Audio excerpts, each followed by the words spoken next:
Maradona বলেছিলেন, আমার জায়গা যে নিতে পারবে সে আর্জেন্টিনা।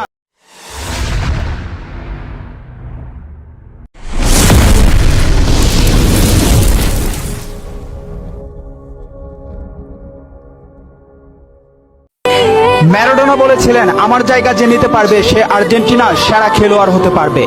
তেভেজ বলেছিল, যে মেসিকে বুঝে না সে ফুটবল খেলাই বুঝে না। ব্রাজিলের পেলে বলেছিল, মেসিকে কখনোই খারাপ খেলতে দেখিনি, সে সবসময় একই ধারে খেলে আসছে।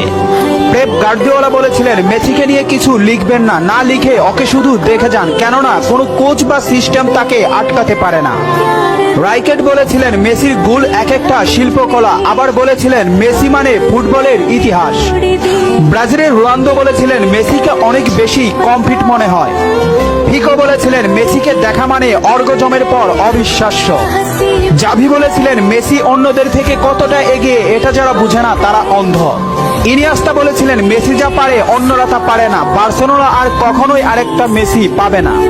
ব্রাজিলের রোনালদিনহো বলেছিলেন, আমি একবার বিশ্ব সেরা হয়েছিলাম, কিন্তু তখনও বার্সার সেরা প্লেয়ার হতে পারিনি, কারণ তখন বার্সাতে ছিল মেসি।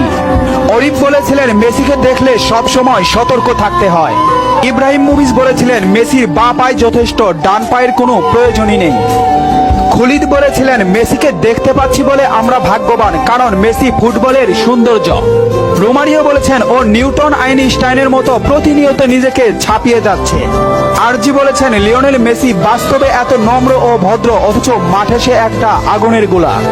ইস্টাকোভ বলেছেন, মেসিকে থামাতে গেলে। আর আমার মতো যে মেসির বড় ফ্রেন্ড সবাই সাবস্ক্রাইব আর লাইক করে দেবেন প্লিজ। আমাদের এই সকল ভিডিও পেতে আমাদের সাথে থাকুন।